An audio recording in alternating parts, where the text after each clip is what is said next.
This is Brother Suave, your mind-blowing, thought-provoking, and eye-opening on-air personality, life coach, psychotherapist, author, and creator. Hope you guys having a suaveless day.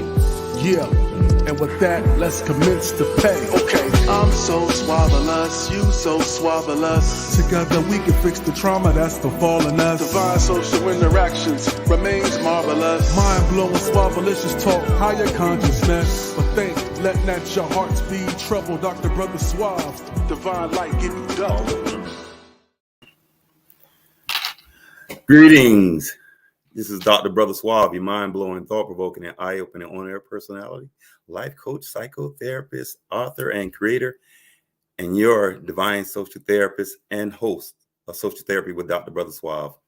Listen, I'm so excited about today's episode. Man, episodes are moving fast, seasons are moving fast, and the world is moving fast.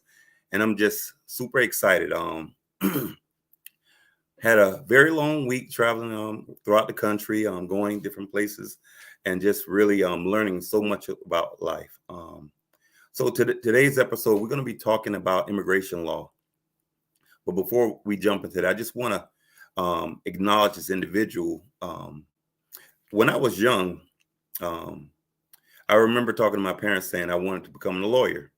And one of the things they said was, never become a lawyer because all lawyers lie, good or bad. And they don't have a lot of character. And so I used to take that to heart, because I learned that they was always committed to the system instead of their clients. And so I believe that. However, getting an opportunity to learn people and realize that we do have good and bad people, and also learn that we had people who were actually committed to the system, but also committed to justice and the rights of people that they are representing.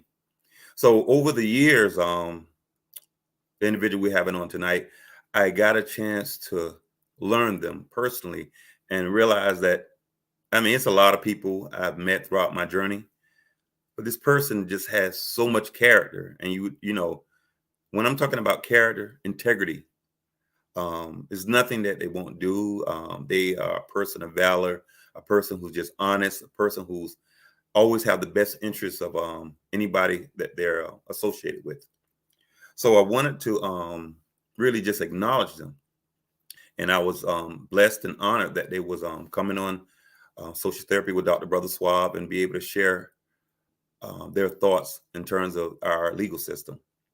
Now, again, we're going to be talking about immigration law. So what I'm going to do is just talk about this individual. This individual served as an immigration and custom enforcement agent. And I remember learning them. Again, I'm like, wow, ICE, we know about ICE. And they served as assistant chief counsel from 1999 to 2020. And I've learned all about their career. And so I'm going to read a little bit about them, see if I have all my documents around. Yes, here it is right here. Because I can't remember all this about them. Oh my God. So anyway, what I'm going to do is, because I don't know where I lost my papers, but anyway, I'm just going to just try to make this the best as possible. But they set a lot of precedents. They created this immigration marriage fraud amendments. It was called the sham marriage and fraud legislation. And so they did a lot of things, and it was selected as from 1997, he was selected through the United States Attorney General office and he served as a law clerk for immigration from 1997 to 1999. And then again, this is where I messed up at. Then he served as a immigration and customs enforcement, which is ICE, as an assistant chief counsel from 1999 to 2020. He is currently dedicated his full-time attention as assistant individuals and family with various immigration needs. Now, I couldn't find the papers, but I tried to do this the best I could. But listen, this person, he's going to share some things and let you know. And I'm also going to allow him to talk about his accomplishments, because I obviously messed up a little, but it doesn't matter, because guess what? We're going to be having our wonderful and talented and brilliant and a man of integrity. So without further ado, let's bring on James A. Jones, attorney at law. Listen, my brother. Good evening, Thank brother Suave. Yes, Good to see you again. Always great. got my Good to be papers in the all house. shuffled up. That's all right. Yes, man. Listen, thank you for honoring us, man. I apologize for the poor introduction, but life is not about perfection, but about progress. So You I did know the we're right going to thing. progress on and make this outstanding show. Listen, tell the people about your background, because I definitely didn't do it right. Well, I mean, you did it just right, because I'll tell you this: in no office I've been in, not even in my office now, have I ever placed a plaque, a degree, none of those things, because you got it right. It's about the work. It's about the people. It's about making a difference. And we all know it's not just about paper. I did start my career. I went to Florida State Law School. I was inspired by one of my fraternity brothers, Ben Crump. He was a year ahead of me. Yes. Wow. So, one of those rattlers, but, I ended up going to undergraduate school here in South Carolina, but we've been close since. And Florida State didn't have many people of color as professors there, or law professors there at the school. We had one dean. And so we had to do a term paper to get out. And one Barbadian professor that would come and go. He'd be on sabbaticals, and I trusted him, but I didn't trust anybody else there, frankly. None of my other professors, except maybe one, but he didn't do the senior class papers. And so I decided I was going to take his class, Elwin Griffith, no matter what he taught. So sometimes he would teach classes in like legal economics or whatever. So he just happened to be teaching an immigration seminar, and I'm like, I'm writing my paper with you, because I think he'd give me a fair shot. And book in the course, which means I got the highest score in the course. Didn't know still what quite the immigration court did, but as I was exploring career opportunities, I'd actually gone to the Army and taken the physical. I was going to be a JAG officer and serve the country. They said I was number one on the list. But then I see this announcement to go interview in Atlanta with the Executive Office for Immigration Review. I'm like, okay, take me a trip to Atlanta and see what happens. And turns out the interview went really well. And ended up being a law clerk for the immigration court down in Miami.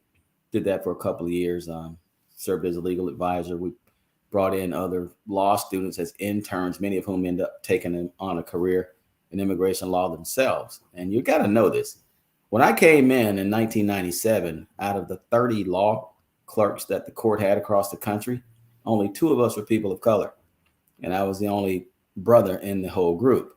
And it seems to follow that same kind of trend throughout, my legal career. Rarely do you find any of us, even working for the federal government, who supposedly upholds equal rights and opportunities, right? We just didn't see it.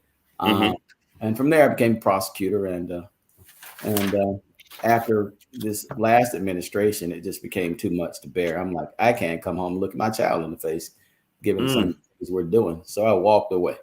From a 6-figure job so that I could do the thing that I used to pray about, even as I was inspired by that gentleman who used to be on your right shoulder there, Malcolm X, reading his autobiography. That's what got me interested in law school. Yes. So the idea was to serve the people, was to take care of, fighting for the underdog and to making life better for our folks. And so I walked away, and I've been in private practice now for a year, almost a year and a half. And things are different, but we look forward to where we are and where we're going. Absolutely. Listen, as he was saying, he couldn't stand coming home. This guy, his whole DNA, his whole makeup is just filled with integrity. It's filled with doing the right thing for his family, his friends, his country. And I just, in this profession, I just could not find somebody who just was filled with integrity. And the thing is, a lot of times people they define themselves by how much money they make, and they define themselves by their position.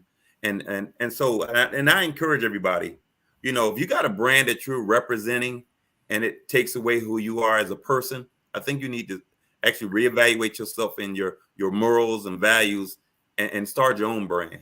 And James, I commend you for what you did. I commend you. I honor you because I know you personally, and you are a man of valor, man of integrity. I've seen you operate in real time. And listen, You are what the people need. And so, in fact, as far as I'm concerned, the government needs to put you in positions that you can assist our entire country and get them back on track. Because obviously, it seems like everything is dictated by money. And so, learning, I don't know so much about immigration law. I do have seen during my law enforcement career, and even when I was working in corrections, and I did see some assignments when we was attached to ICE, and they had some people inside the jails. I saw a lot of mistreatment. And I saw wondering why I would see people from, I guess, the African diaspora, and it would seem to be more of them in terms of getting rights. Even when I look at growing up in Miami, I would see the difficult times our brothers and sisters from Haiti having a difficult time getting citizenship versus other countries, and it just was always weird to me. So my question to you is dealing with Title 42. So, what is the current policy? And also, what is the impact, of the choice in the policy that's expected in May 2022, and how might this impact our communities of color? No, you jump right in there. Yes. Understand that maybe, and I will just preface it like this: the reason why you saw so many inequities in the jail system with respect to the African diaspora is because the Immigration and Nationality Act, as designated by Congress, last really updated and wholesale back in 1997. It might be one of the most discriminatory statutes we have in the country. When it comes to Title 42, oh, definitely. We get cited all the time by the International Covenant for Civil and Political Rights. The stuff we used to do with the Haitians. Remember, Cubans would come with the Haitians on the same boat. Cubans would be able to stay, get a green card. Haitians would, if they survive the bump, would get sent back immediately. So when it comes to Title 42, COVID hit, and the Trump administration saw fit to preclude people who had made it through, their trek from the Northern Triangle, Ecuador, not Ecuador, but Nicaragua, Guatemala, Honduras, El Salvador, coming through Mexico, trying to seek, political asylum or some other type of refuge in the U.S. And the Trump administration says, hey, because of COVID, we're going to make you stay in Mexico and wait on an asylum hearing and hope you survive that. And then maybe you can have a hearing and have your day in court. And you know how that story probably develops and ends. So now the Biden administration has probably listened to most of the courts and the human rights advocates and immigration advocates saying that's cruelty on top of cruelty. It is. It is. You have people fighting for their lives. They're having to take this trek through Mexico that's oftentimes a whole trail of blood and bodies and corpses. Frankly, back after the 80s, the 90s, some of the international cartel drug traffickers found that, wait a minute, if I get caught with these drugs one time, my career is over. But I can take a woman and a child who's trying to flee and save themselves, buy and sell them, and continue to sell them. If they survive, I can make them work for me, even in the U.S., by threatening their family back in their home country. It's more lucrative than the drug trade. So, that's the trade in human people. So, coming through Mexico is not an easy task. It's not a safe task for the government to force folks then to wait on getting an application heard by U.S. authorities for people seeking refuge there. That's not right. It should have ended before it started. It never should have started in the first place. Wow. And it's but no, it's just weird, as you mentioned it about the smuggling. That was one of my first experiences when I saw individual who was in federal detention. It was women that was trafficking drugs. And they was so devastated because they were just doing what they had to do. I guess not to say what they did was okay, but they was being manipulated to smuggle. And then and I'm thinking about some of them was told to do it or else their family would be hurt. And so they look at women as something that they wouldn't, do anything wrong. And these women were getting caught because they was anxious and nervous and they was using them. I guess what do you call it? Mules? That's what they was using them as mules. Mm-hmm. Man. That happens.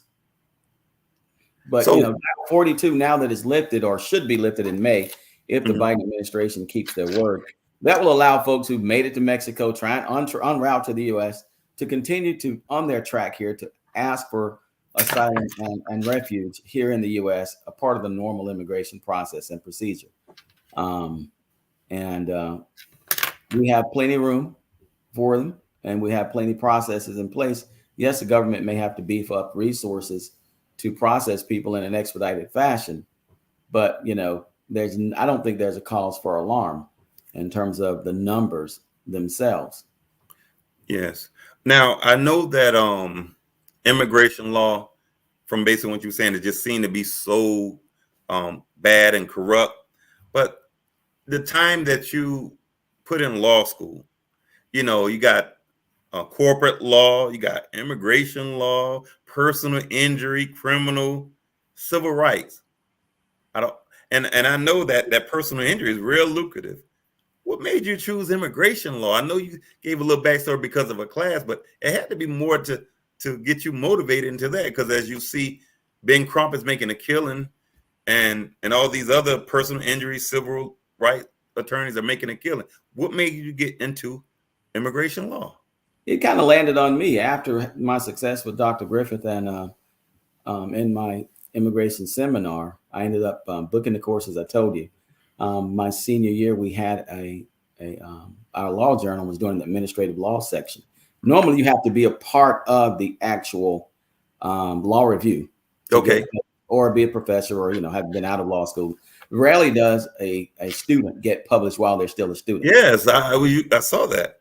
But I was one of the few that got published there. But you always was doing number one too.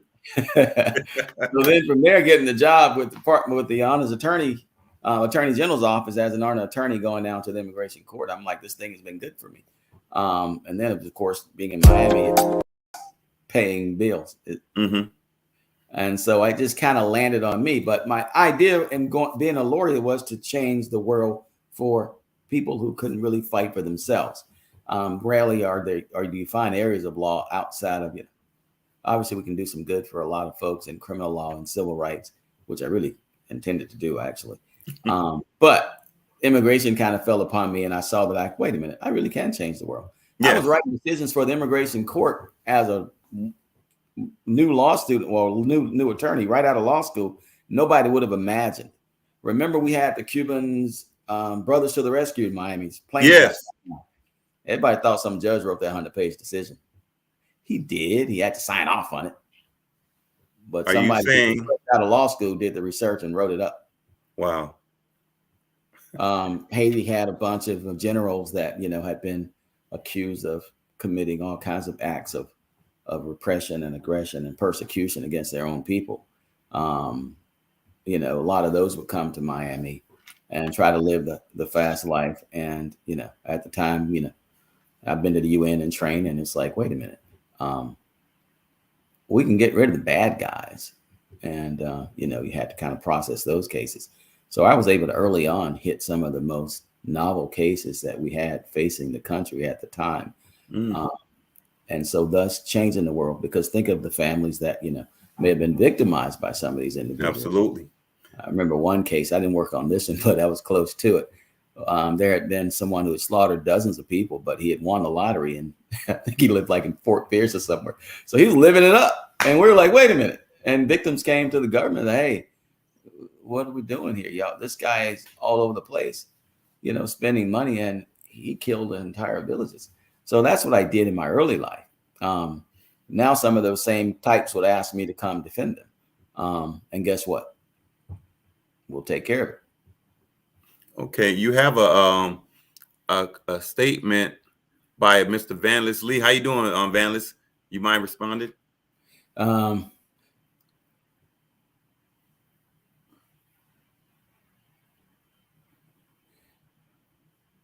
I'm not sure what the question is. I guess he's addressing the drug mules that may be coming across the border. Yeah, that would have seemed like so more like of a statement. Okay. Yeah, it's more of a statement. I mean, that's not necessarily an immigration issue, because if you think about the amount of drugs, and people should always keep this in mind, you have so much security and law enforcement on the southwest border. You'd think that's something we have. But people come to this country by land, air, and sea. Yes. And across the northern border, Canada. Canada, yes. Real criminals who really want to get in here and do some things, they just walk across the border in Canada because they say, hello, come on across. You know, they wave them in and come on back. You know, nobody's checking. So if you really want to get caught, you come across the southwest border.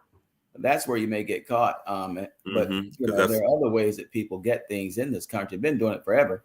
And so we shouldn't stigmatize individuals who are trying to protect their lives. Yeah. Obviously, if the death and mayhem wasn't happening in those countries, they wouldn't be here. I would say obviously, but it's the truth. And if people, I don't know, I love President Biden, but he said he was going to do a study to find out what was causing people to leave the Northern Triangle, Guatemala, Honduras, El Salvador, and the like. Well, I ain't that old, but I do remember Iran-Contra. And what the Reagan administration did under the guise, and get this, don't forget this, of fighting against Russia and communism. They created these illegal wars and propped up these dictatorial regimes. Yes. And sold weapons to these folks who ended up committing terroristic acts against their people. And they sold crack cocaine and drugs in the Black, brown, and Hispanic communities. And so under the guise of fighting communism, we literally committed genocide both in the United States against Black and brown communities and Latin communities and in those same countries.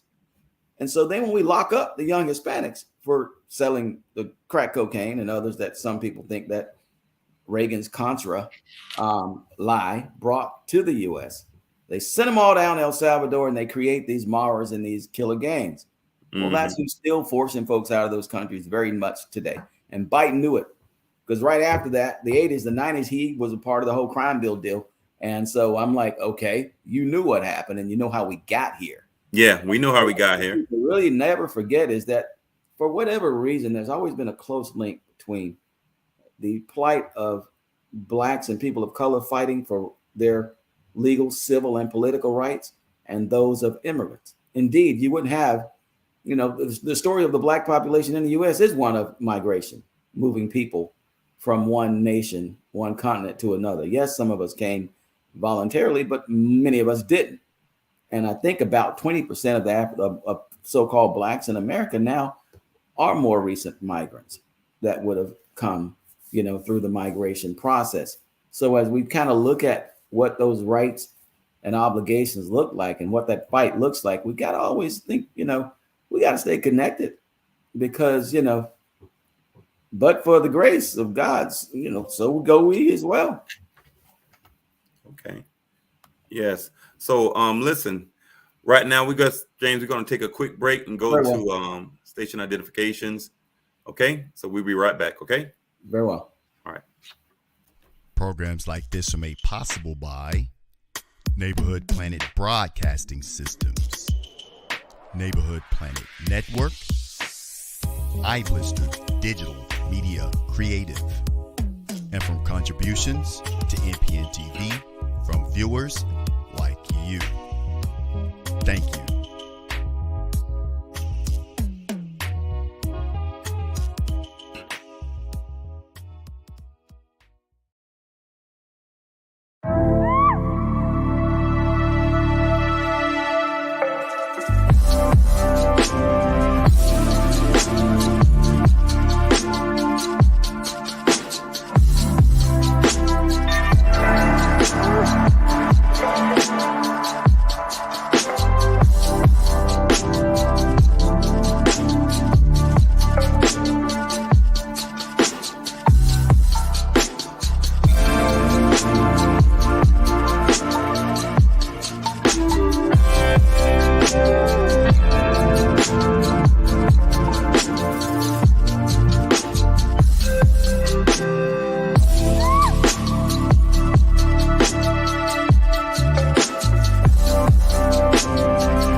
What's up, everyone? I'm Brandy the Disconnector, wife, show host, entrepreneur, investor, and ICS certified life coach, here to tell you that I'm on NPN TV, the network that is by us and for us.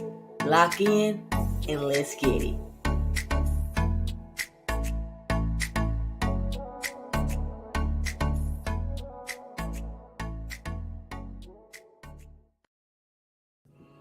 Hello, my name is Goma Marie Conde. I'm a licensed marriage and family therapist and a certified trauma counselor, and I am on NPN TV.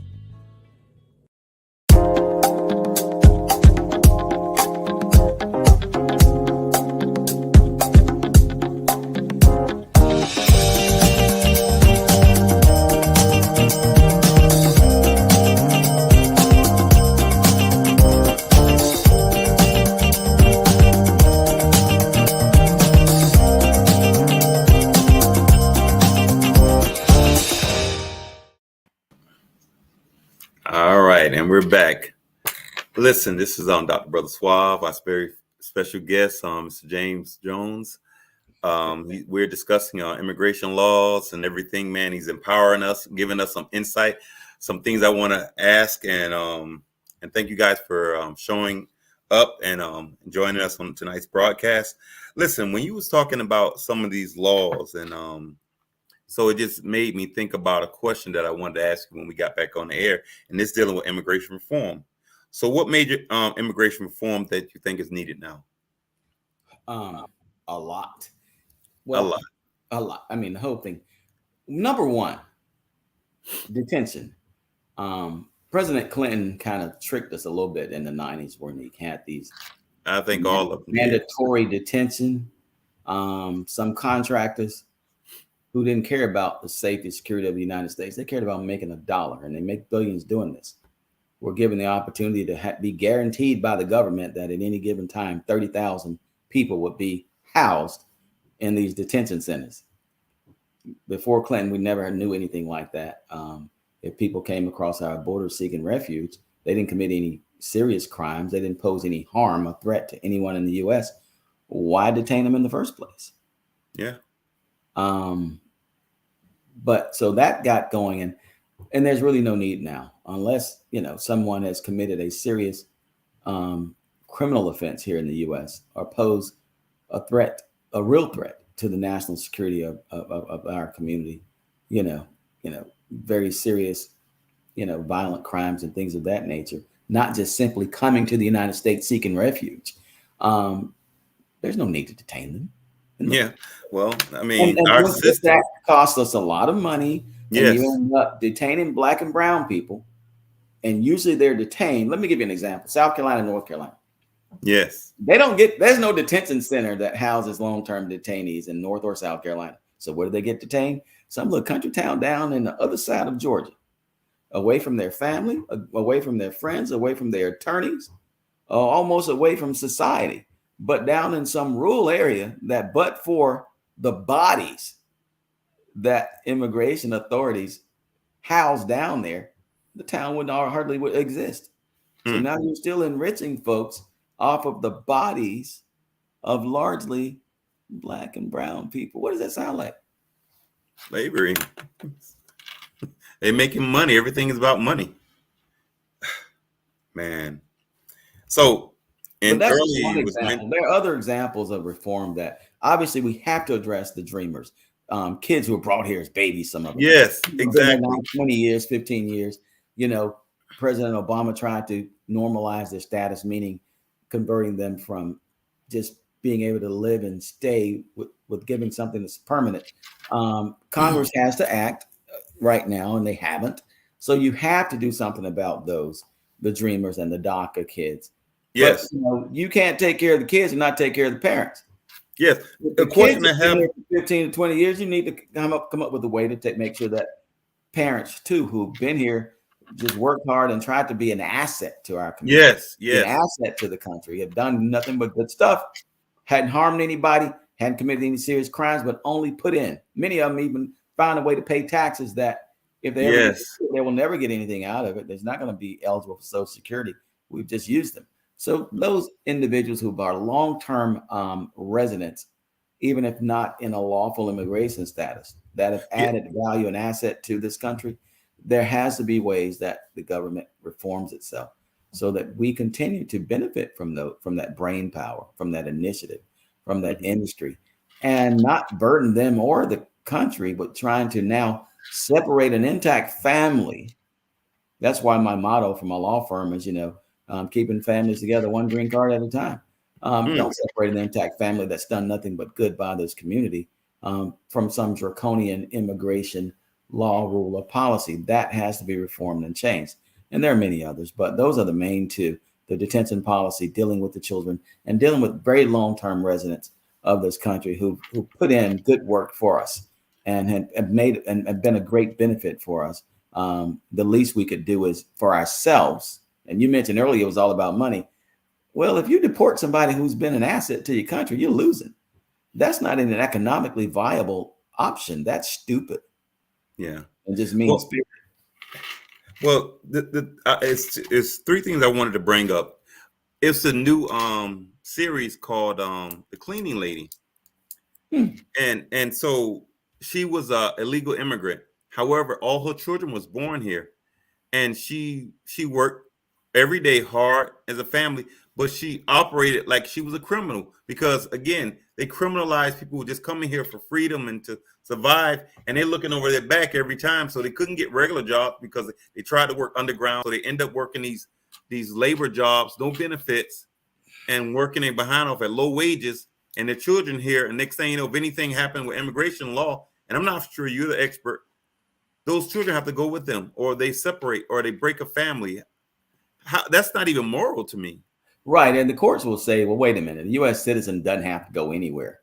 But what it's a child. And oftentimes it's the mother, but sometimes you do have fathers in play too. I mean, what parents are going to leave their children exactly anywhere? And that's why people make the dangerous trek across Mexico trying to find safety here. Many don't make it alive. Many of their children don't make it alive, but families try to stay intact, even if it's at risk of their own life and limb, trying to stay together to be able to live in freedom and safety. So, legally, any child who's born in the U.S. is still a citizen, no matter what Trump used to try to say, and they're allowed to stay, but they still have to be taken care of. And so you can't force mom and dad out and think that the child is going to be okay, and vice versa. You say, well, we've given benefit to the dreamer children, but we're going to now force mom and dad away. We got to figure out a way to keep families unified the way immigration policy once was, and family unity need to be at the top of the list. Okay. And the other part, and this is what I believe many people question. Now, when you look in America, you see all these housing developments, you see our roads, you see these buildings. From what I see, I don't know what you see or everyone else see, I see a lot of people from Mexico or people who don't have necessarily citizenships, and police, everybody sees it, and they're doing business labor for the state or the government or these huge buildings, and they're not being bothered. But then as soon as the project's over, they back looking over their back.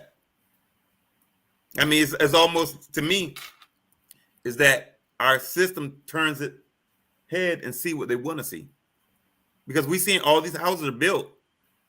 So I'm wondering if these billionaires have these relationships with congressmen and lawmakers to not mess with their staff while they're building their housing communities. Because we'd hope that the corruption isn't that bad, but it's like you hit on a couple of issues, Brother Suave. You said what? You hit on a couple of issues here, and let me get one out of the way here. And in terms of crafting policy and what I think should be a goal of our migration policies. Yes, the United States should try to attract whatever talent we need to get the job done. So whether that's working in nursing or healthcare, or let's say around here we need school bus drivers. Maybe that's having people working in that industry, transportation industry or whatever, the service industry or the computer industry. If we don't have Americans that are available to do those jobs, then you've got to get them somewhere. The job's got to get done. Perhaps our migration policy can be pinged toward that. But what a lot of people of color oftentimes say and believe, and I'm not sure what the numbers are, is that, as the migrants and the new immigrants increase in different jobs and positions or whatever, then maybe that, those opportunities aren't available for people of color. But, one of the things I learned in economics there at Wofford College is that, if we give people the right information, there's a deal to be made to connect the demand with the supply. And I say this to say that if the government is smart and they want to promote equity and inclusion and try to not leave people behind, especially people of color who've already been left behind so far and so many years in this country, then it's one of the fixes can be the following. For every dollar you spend on a work authorization document, even lawful immigration and benefits, let's make sure some of those dollars go back to the local community, and they go back to communities that have been marginalized all too often, that look like us, to promote things like entrepreneurship, lifelong learning centers, early childhood development centers, trying to deal with equities in banking, trying to right some of the historical wrongs. And I think that the new migrant populations would be like, wait a minute, if I got to pay an extra $500 a year in this as a tax, but I get to live and work here in the United States. Yes, I think let's make the deal, and make it real. If the administration is ever going to really push with the whole infrastructure, and we don't have the people to do the work, yes, we use the labor and work, or however we need to get the talent, but don't set forth something that leaves your own citizens behind. If we still have needs in the Black community and other minority communities and communities that have been left out, make sure you ping resources directly related to some of these newer developments, to make sure that we take care of folks and we take care of each other in a way that's lifelong and lasting, so that after the project is over, both the migrant workers and whomever they've used have an opportunity to have a life of comfort and liberty here, but also the American citizens too haven't been left holding the bag, and they actually get something out of the deal in addition to the so-called labor itself. Remember what happened when we built the railroads? I think we used Chinese labor to do that, and then we kind of discarded them like they didn't matter. That's not right. We shouldn't do that. We should figure out ways to have a win-win situation, because all people are valuable.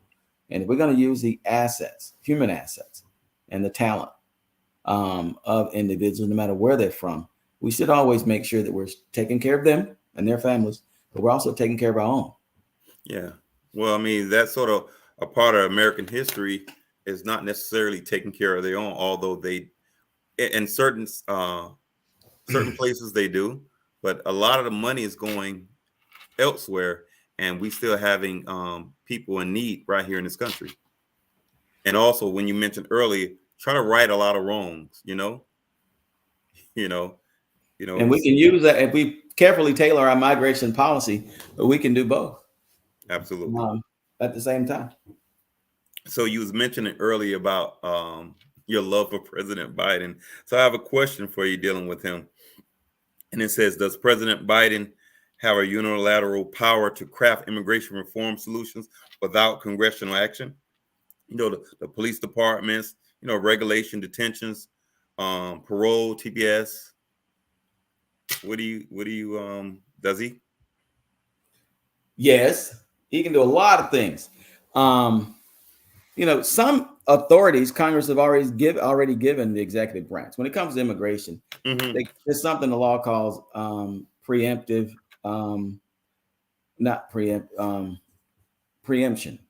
Basically, the federal government kind of gets to handle that. States really are supposed to butt out.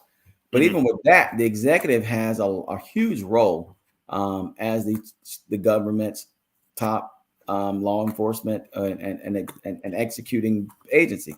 So as the chief executive officer, President President Biden, he right now can send out a directive to USCIS and CBP to say the following. If you are from a country like Haiti that's suffering civil and political strife, yes, and natural disasters, not only can we expand temporary protective status, which allows you to live and work in the United States for a certain increment of time, but we can also parole individuals that have been here based on a certain time or whatever that criteria is. And with this so-called parole, it's not an admission that allows you to stay permanently, but that will give people comfort that they won't be forced with being deported. And if he also with that can say, wait a minute, we're going to treat a parole just like an admission with a visa. So now if you're married to a citizen or a lawful permanent resident and you've been now paroled, Biden can instruct the USCIS or let them apply for adjustment of status, basically a green card, because that parole gave us the inspection and admission. We know they're good. We know they're not criminals. We've let them stay for whatever humanitarian reason. And because they've stayed and because they've been paroled, now they can, and if they have the qualifying relationship, now they can apply for a green card and it's a done deal. Same when it comes to detention, there are executive powers that President Biden can do to kind of get rid of some of the draconian and harsh detention methods that we see. There's this whole theory, this fiction called an arriving alien. Now, the government, if they stop you in the water and put you on a Coast Guard vessel, or if you like a couple of feet off the beach and you walk onto they stop you there, you can be called an arriving alien because you were kind of interdicted before you entered onto U.S. soil. Yes, I remember that in Miami. The Haitians running across the beach, right? But if you land on that, if you get on that beach and before the government stops you, you're not an arriving alien. But the question and that is, arriving alien concept then becomes something that the Attorney General created because Congress did never put that in the statute. Okay. And with that fiction, people get subject to mandatory detention. Immigration judges can't grant them a green card, and they're not eligible to adjust status in court, things like that. Biden can tell his Attorney General right now, get rid of that mess that Janet Reno into the statute. She put it in by executive fiat. Let's take it out. It was all a regulatory issue. It was not an act of Congress. Change it today. Okay. So what is the status of that right now? Oh, it's still there. And it's not fair. It was kind of a tricky way to make immigration policy harsh without Congress taking action. In that same vein, we can make it more fair and provide opportunity to people who can now normalize their status, pay taxes, live, work, and have a route to citizenship by changing things such as that. There's other things like, again, regulation. If you've been here for 10 years or more and your children who are residents or citizens or spouse who are resident or citizen will suffer what the court calls exceptional, extremely unusual hardship, you can ask the immigration court for cancellation of removal. Essentially, you get a green card, right? But through regulation, there are certain things that you could do where the government says, well, we're going to by definition say, you have to show a more heightened standard because that's, we think these are certain crimes or things that should make this standard harder to meet. Well, just as the government can make the standard harder to meet through the Attorney General, Biden can tell his Attorney General, look, if we have DACA dreamer kids, or we've had families that have been guaranteed parole, or from countries that are going through strife, whether they're Ukraine, Haiti, Honduras, or some of those who've been TPS countries, or they've just simply been here for an extraordinary long time that we've never imagined, like in the country 10, 20, 30, 40 years, we're going to say by regulation that is exceptional and extremely unusual hardship and direct the court and the government attorneys to go ahead and grant that cancellation so that they can have a path to a green card. There's a lot that President Biden through his Attorney General can do through regulation that will provide opportunity for hundreds of thousands, if not millions of individuals who are quite deserving. Okay, man. So it's weird that we have these things that all it does, the president can just take the initiative and do it, and they're not. So obviously, this is not a priority for our United States, even though it's costing billions of dollars, it's affecting millions of people's lives, but also using these people as, they're not criminals. And like I say, you see them on the roads. You don't see Americans building roads. It just so. And listen, you got to be careful too about looking at folks. You can't look at somebody and tell what their no, status. no. Hey, listen. listen. But we there are, and obviously there are millions of people. A reason I say that don't have documented status, and they're going to work and take care of their families. So why not let them do that above? That's something I don't have a problem in doing so as well. The fact is, I just feel that they turn out because when you're getting a house built, and you go in these communities, this is what I see.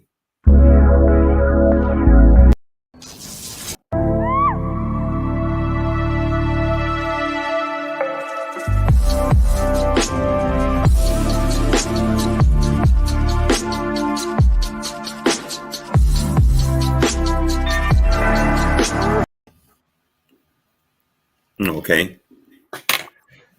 Okay, we just probably had some technical difficulties, but nevertheless, listen, I wanted to ask you a question because I notice that when you transition. So this is my question. How does the private advocacy differ from your former life as a prosecutor for INS and ICE? Oh, wow. The private world, man. Yeah, this is my first time in private practice too. I've been a public servant probably since high school. Even in law school, I worked at the Children's Advocacy Center defending juveniles in the process. I volunteered. I volunteered with the Public Defender's Office, defending people on some capital collateral cases, those who are on death row. I then interned with the Bay County judicial system. Even working and volunteered then too with working with children who were a part of a teen court process, which is funny enough too. But so, and then of course from there I worked at the county attorney's office. I think either Ben Crump or his law partner Daryl Parks had talked to the county attorney, and they're like, "We don't have an internship. But since y'all so bold to just tell us to develop something because you got a good guy in law school here," they created a position for me. So I've been a public servant working, in public life, literally almost all my life, but for this last year or so. Yeah, I have a question now. I don't know. You can correct me or let me know. I once heard that if you worked for the government, so let's say I'm your brother, right? And I had a legal situation, and I'm like, I don't know anybody, and I'm like, hey Jay, could you just stand in for court for me right now? And I don't know, is this true, but I heard that you couldn't do that. Well, there are limitations there. I mean, yes, but for the most part, even going through background checks, I've had friends, because I grew up in the hood, in the projects, and people call me up like, "What'd you do?" The FBI told me to come to their office. I'm like, "For what?" They want to talk about you. I'm like, I didn't do anything. I'm just working. So yeah, there are a lot of strings there in terms of what you can do, who you can hang out with, what you can say, and certainly they hold us to that standard.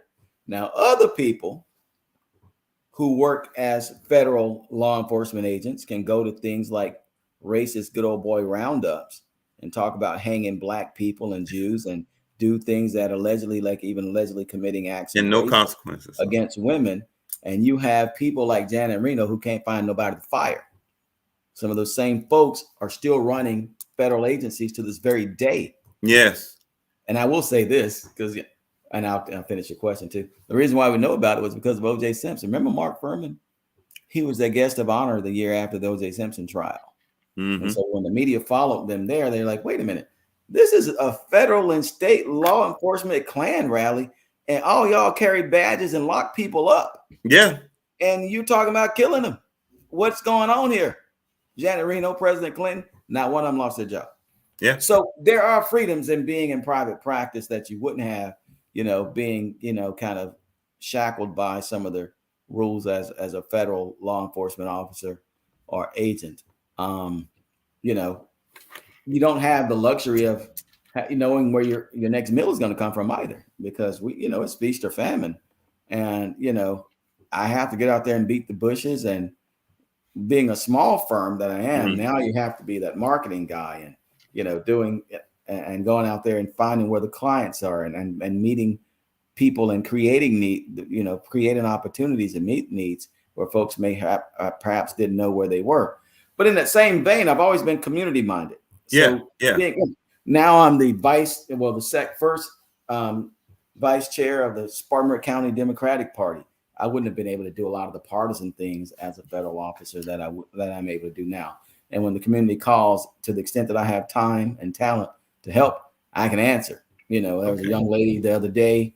She was in a situation. She thought a white guy had almost committed attempted murder against her, and the police wasn't doing much about it.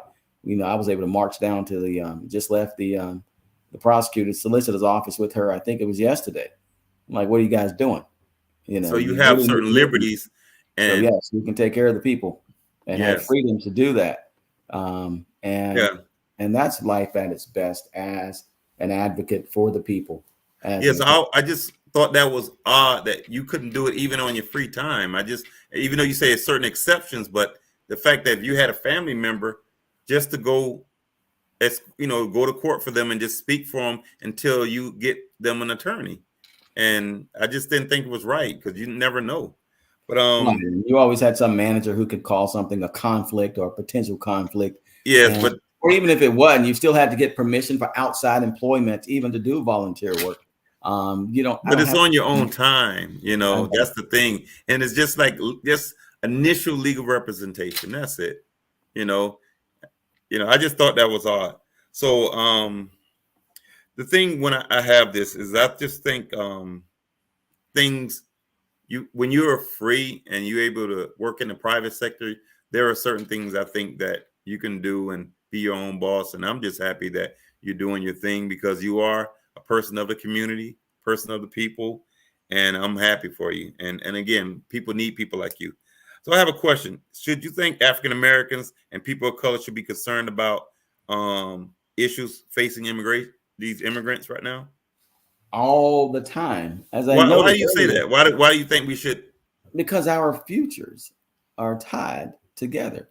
You don't have a thriving, growing Black African American community without an immigrant community. I think, Black immigrants have accounted for about 20% over the last 20 years, about 20% of the Black population that are new here in this country.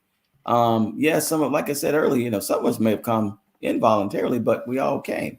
Yeah. And when we catch the heat, if something's going to go down or some racist extremist or somebody's going to discriminate against people because of the color of their skin, they don't know you from a Bahamian, from a Haitian. All they see is a brown skinned person. Yes. Your life, is intertwined with being able to walk, speak, act freely in this country despite the color of your skin. And oftentimes people are brown and tan and black skin are the ones who are going to get discriminated against and hit. So as we're crafting solutions for the Black community, we have to that makes sense. Solutions for our diaspora community that are new here in this country. John Lewis, when they came up with the Civil Rights Act in the 60s, made sure that immigrant rights were at the center of the conversation. We've gotten away from that because sometimes we let people pit Black and brown communities against each other. It never was supposed to be that way, nor should it ever be that way. There are also solutions. Like we have some nagging problems, like right here in Spartanburg. We don't really have much public transit, right? And a lot of folk in small country towns like this, ain't that small anymore, but it used to be. They still haven't gone anywhere. They haven't traveled around the world, haven't traveled around the country. So it's like you start looking for solutions in your own little box and you keep nagging yourself like, why can't I find them? Well, if we go down to South Florida somewhere, like, wait a minute, maybe we should talk to the Haitians about a tap solution, right? We need to link up with our brothers and sisters from around the world and say, wait a minute, how do you resolve these issues, even with limited resources? And if we can tap into that kind of potential, we can solve some of our nagging issues right here together. So we should always be concerned with the plight of. You're right. I guess when I asked the question, but then as you gave me your perspective, it made me realize that because, yes, you may be African American, but also because over courses of time, the families are intertwined. So your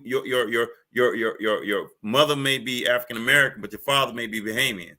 Exactly. That makes your extended family. So it would affect you because all they see is a person who's brown. Exactly. And look at some of the, some of the most adored leaders we've had on all sides. I've oftentimes in recent times come from recent first, second generation immigrants. Look at, General Colin Powell or Obama himself and others, we can't like turn people away. And these are resources that we need as a community and we need as a nation to make sure that we're uplifting. But again, let's do everything with balance to make sure that while we're taking care of our new residents and new citizens, we're never neglecting our long-term ones. Okay. And I know I'm going to ask these last few questions because no, I'm going to ask one more because I want you to be able to tell people how they can contact you. So how does the average American help promote positive immigration reform, policy, and procedure? That's a good question.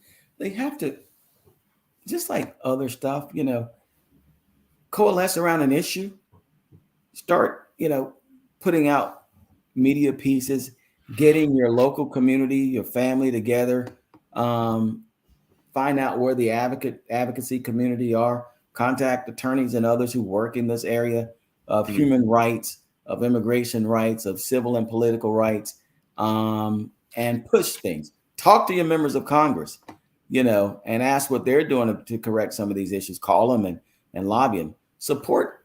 Let me give you an idea. One, because I tell people this about Brother Crump sometimes when people get jealous, they're like, well, why is he always showing up when there's a problem? I'm like, okay, why don't you organize him out of a job? Create a national, statewide, however you want to do it, nonprofit, legal forum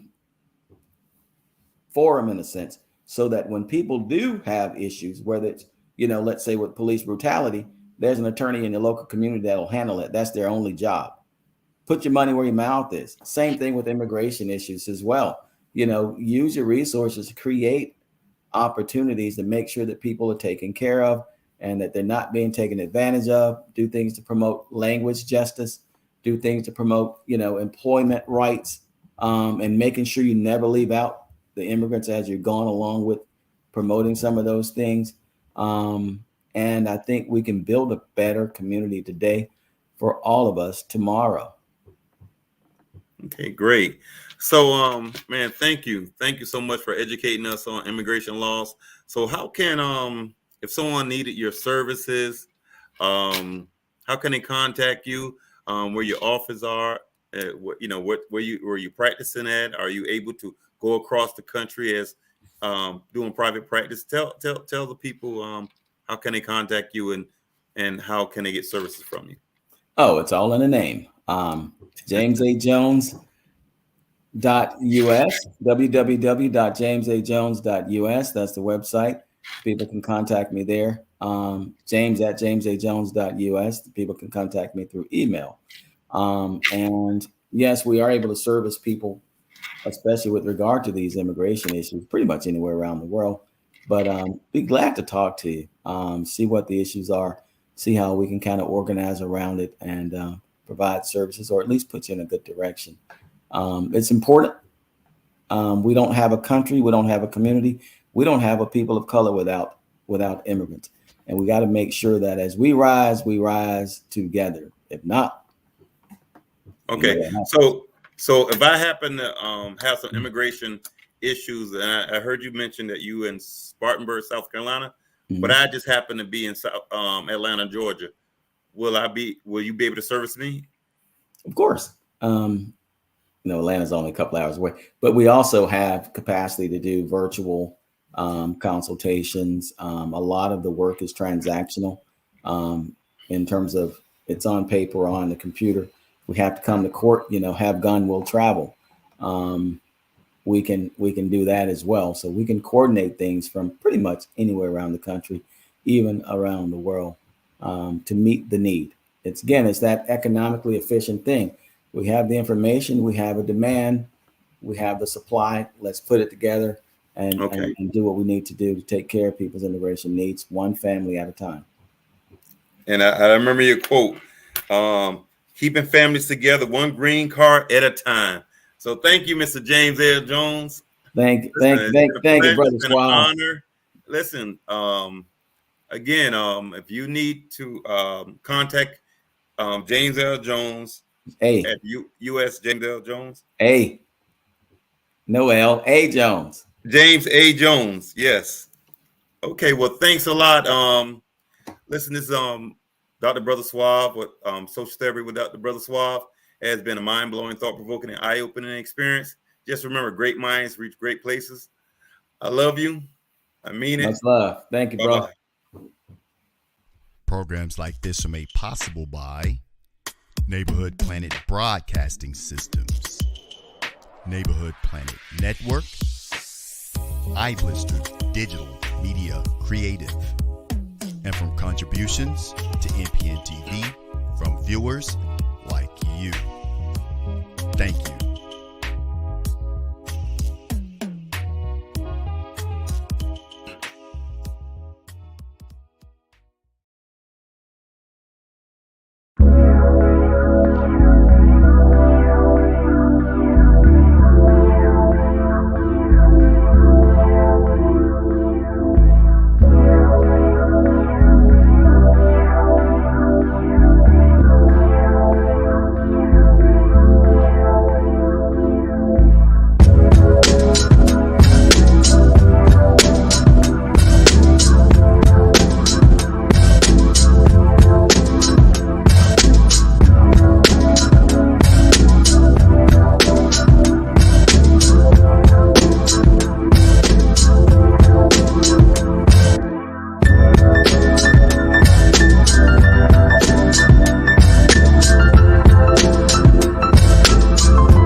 What's up, everyone? I'm Brandy the Disconnector, wife, show host, entrepreneur, investor, and ICS certified life coach, here to tell you that I'm on NPN TV, the network that is by us and for us.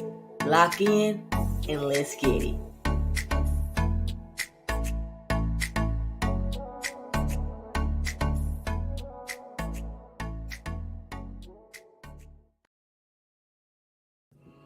Hello, my name is Goma Marie Conde.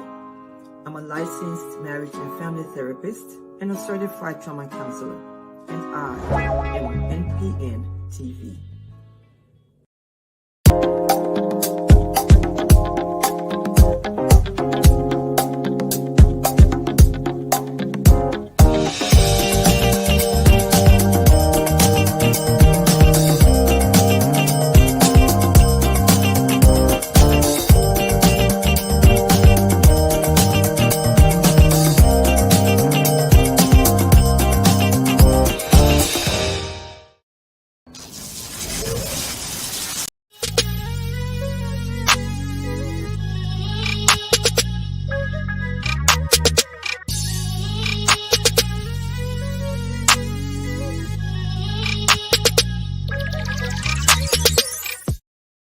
This program was made possible by Neighborhood Planet Broadcasting Systems, Neighborhood Planet Network, and from contributions to NPN TV from viewers like you.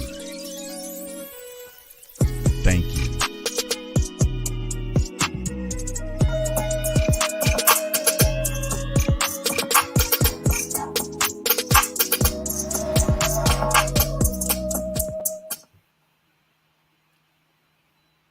Brothers. Hey, thanks a lot, Jay. Thank you, bro. Wow. God darn, presidents year after year won't take charge and change these laws. They get this self-involved in everything except doing, making sure black folks get their money. making sure that these laws that can easily be changed and impact billions of lives, millions of lives, they won't. You know, how long we've been fighting frat for reparations, and they give everybody reparations except